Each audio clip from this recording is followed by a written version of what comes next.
हरियाणा में एक ऐसा गांव जहां पर औरतें आज भी किसी के ऊपर जादू टोना करती हैं। हमने अक्सर सुना होगा कि भाई कोई तांत्रिक कोई भगत किसी के ऊपर जादू टोना टोटका करता है, लेकिन वहां पर औरतें करती हैं ये सब। ये बात कुछ 10-15 दिन पहले की है। जो हमारे ही पड़ोस में एक फैमिली है, वो उनके किसी रिलेटिव के घर जाते हैं उस किनारा गांव में, और वहां पर कहते हैं वहां पर ना औरतें सबके ऊपर जादू टोना करती हैं। कोई आपस में किसी के साथ झगड़ा हो जाता है, किसी से वैसे ही नहीं बनती, किसी से चिढ़ती हैं, तो वो कुछ ऐसे बोल के लड़ाई झगड़ा करके बदला नहीं लेती, वो किसी के ऊपर ऐसे ही जादू टोना टोटका ये सब करती हैं और अपना बदला लेती हैं।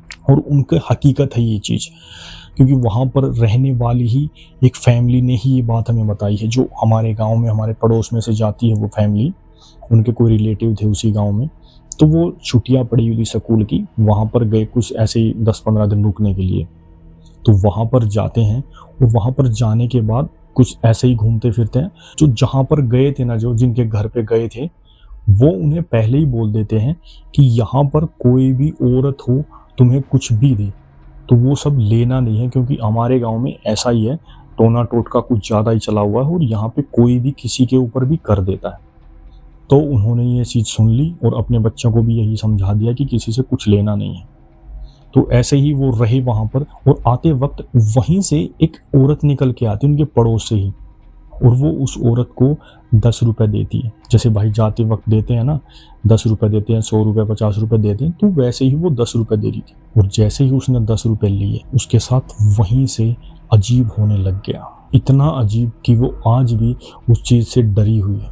तो भाई उसने वो 10 रुपये लिए, लेने के बाद वो अपने घर पे आ जाती है, लेकिन रास्ते में ही उसने बताया कि मेरी तबीयत अचानक से ख़राब होने लगती है, और जैसे ही मैं गाड़ी में बैठती हूँ बस में, तो मुझे ऐसा लगता है जैसे उल्टियाँ आने को हो रही है, और मेरे साथ कोई और भी बैठा हुआ है, जैसे कोई महसूस होता है बस की सीट पर बैठा हुआ, और अजीब सी एक महक बदबू आना, ये सब मेरे साथ बस में ही होने लग गया वो 10 रुपये लेने के बाद। और जैसे ही वो घर पे आई, आने के बाद है ना भाई, उसकी तबीयत इतनी बुरी ख़राब हो गई थी कि उसे हॉस्पिटल में एडमिट करना पड़ा।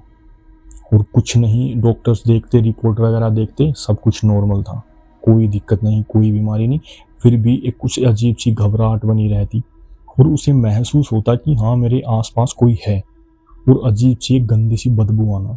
तो उसको घर पे लेके आ जाता हॉस्पिटल से, और जैसे ही वो रात को सो रही थी, तो उसे ना एक अजीब सी आवाज़ सुनाई दी उसके पास से, किसी औरत की आवाज़, जैसे वो उसको बुला रही हो। उसकी आंख तभी खुल जाती है, लेकिन उस रात उसने किसी को कुछ नहीं बताया, और घर वाले भी सब इसी बात से परेशान थे कि भाई गर्मियों का टाइम है और बाहर गए हुए थे, तो ऐसे ही गर्मी वगैरह से दिक्कत हो गई होगी, तबीयत खराब हो जाती है। घर वाले भी उसको नॉर्मल ले रहे थे, और उसने भी ये चीज़ नॉर्मल ली, क्योंकि उसको ये याद ही नहीं था, पता नहीं क्या हुआ, उसको ये ध्यान ही नहीं था कि मैंने वहाँ से पहले ही मुझे मना किया गया था किसी से कुछ नहीं लेना, लेकिन उसने वो 10 रुपये ले लिए। और आने के बाद उसको साथ है ना काफ़ी दिनों तक ऐसा ही रहा, कुछ काम करती तभी उसे हर टाइम उसे यही महसूस होता कि मेरे साथ कोई और भी है। कैसी औरत की एक आहट सुनाई देती उसे, किसी की फुसफुसाहट सुनाई देती उसे, और जैसे ही उसकी आंख लगती तो उसे अचानक से एक औरत दिखाई देती, और जोर शोर से कभी वो हंस रही है, कभी वो रो रही है। वो काफ़ी परेशान होगी, पूरे घर में अकेली बैठी रहती, फिर भी उसे अजीब सा यही महसूस होता कि कोई है मेरे पास। तो उसने जो उसका हस्बैंड था उसको बताया कि मेरे साथ है ना ऐसा ऐसा हो रहा है, मैं जब से वहाँ से आई हूँ। तो उसके हस्बैंड ने उसको इग्नोर किया कि ऐसे ही तेरी तबीयत ख़राब है, बुखार ज़्यादा था, तो हो जाता है बुखार में कभी कभी उल्टे सीधे सपने आना, और डर भी महसूस होता है, तो उसने इग्नोर किया। तो एक रात की बात है, वो घर पे लेटी हुई थी, उसका हस्बैंड भी था और बच्चे भी थे। वो लेटी हुई थी, तो रात के 12 बजे उसे ना उसी के घर में एक बहुत जोर से किसी औरत के चिल्लाने की आवाज़ आती है, जैसे कोई औरत जोर से चिल्लाई हो। और जैसे ही सब उठ के देखते हैं, बाहर जाके देखते हैं, कोई नहीं था वहाँ पे। और जैसे ही उसका हस्बैंड बाहर से देख के आता है, वो उसकी वाइफ वहीं पर बेड पर बैठी हुई, और उसके बाल बुरी तरह खुले हुए थे। उसकी आंखें देखता है, आंखें पूरी सफ़ेद, और जैसे डरावना चेहरा, और सिर्फ यही बोल रही थी कि अब मैं आ गई हूँ। और ये सब देखने के बाद उसका हस्बैंड काफ़ी डर गया और उसे यही लगा कि हाँ, वहीं से कोई ना कोई दिक्कत आई होगी इसके साथ, क्योंकि भाई यहाँ पर हमारे घर में कभी ऐसा हुआ नहीं। और वहाँ पर जाने के बाद सबने बता रखा है, उन्हें सुना है खुद कि वहाँ पर ये सब चीज़ें होती हैं, तो वो किसी को कुछ नहीं बताता। एक बार पहले तो वहाँ पर बैठा रहता है तो कुछ अपने घर के देवी देवताओं का नाम लेता है, और जैसे ही वो नाम लेता है तो वहाँ पर उसकी वाइफ ठीक हो जाती है, बिल्कुल नॉर्मल। और जैसे ही वो सुबह उनके वहाँ पर फ़ोन करता है कि नाना गाँव में जिनके घर पे गए हुए थे, उनसे ये सब बातें बताता है कि इसके साथ ऐसा ऐसा हो रहा है, इसने क्या कुछ किसी से लिया है या किसी का कुछ खाया है, पता नहीं, तुम ही बताओ। तो उनके दिमाग में एकदम अचानक से यही बात आती है कि हाँ, जाते वक्त एक औरत ने इसे 10 रुपये दिए थे, और वो ये हमें भी ध्यान नहीं रहा और ना ही इसने भी वो 10 रुपये ले लिए। ये वहीं से कुछ ना कुछ हुआ है, उसी औरत ने इसके साथ कुछ ना कुछ किया है। तो ये सब सुनने के बाद भाई काफ़ी डर गए थे सभी कि हाँ, इसके ऊपर भी कोई टोना टोटका ही किया है। तो उस लड़के ने एक वहाँ पर उनके पास में ही एक भगत था, उसको बुलाया जाता है, और भगत को बुला के वहाँ पर भगत देखता है, जैसे ही कुछ माला वगैरह देखता है, अपनी माला में देख के बताता है कि ये तंत्र इसके ऊपर उन 10 रुपए में ही किया गया है। उस 10 रुपए के ही अंदर एक चुड़ैल बैठाई गई है, जो इसको 10 रुपए दिए वो इसके पीछे लग के आई है। तो ये सब सुनने के बाद वो औरत थी, वो नॉर्मल बैठी हुई थी वहाँ पे, वो भी काफ़ी डर गई और उसे भी याद आ गया कि हाँ, 10 रुपए दिए गए थे। तो वो भगत उससे पूछता है कि वो 10 रुपए अब कहाँ पे हैं। वो 10 रुपए उसके ही पर्स में थे। तो वो भगत उससे वो 10 रुपए लेता है और उन्हें उस टाइम पे तो कुछ बोलता नहीं, वो वापस उनको देता है और बोलता है कि रात को, शनिवार को रात को फिर से हम कुछ करेंगे इसके ऊपर से उतारा वगैरह, तो शनिवार को तुम सोना मत, 12 बजे एक उतारा होगा। तो शनिवार की रात आती है। उस रात उस औरत को उनके घर में ही बैठाया जाता है। बैठाने के बाद एक हंडी ली जाती है, उसमें काफ़ी मिठाइयाँ अलग अलग तरह की, पता नहीं क्या क्या उसमें डाल लेते हैं, और जो 10 रुपए दिए थे वो 10 रुपए भी उसी के अंदर डाले जाते हैं।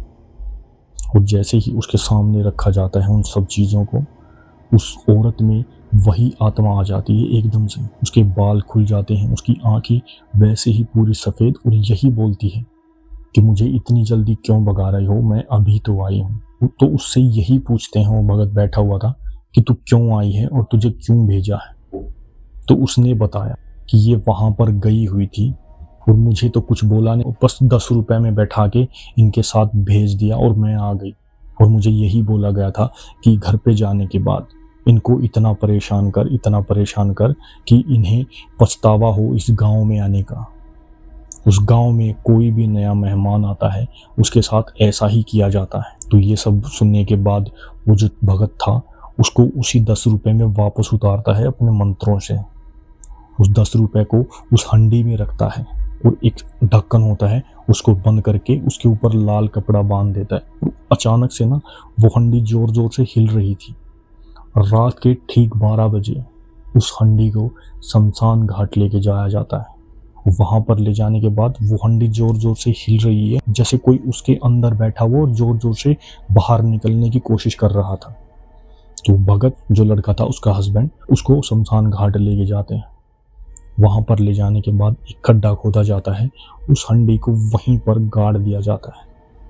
गाड़ने के बाद तभी वो जो महिला थी वो ठीक होती है, और अचानक से उसका बुखार जो हो रखा था, उसकी तबीयत खराब थी, उसे सब कुछ बिल्कुल ठीक हो जाता बिना किसी दवाइयों के। और तभी के बाद उसने यही बताया कि मैं आज के बाद उस गांव में कभी नहीं जाऊंगा। वो आज बिल्कुल ठीक है और अपने घर पर एक स्वस्थ है।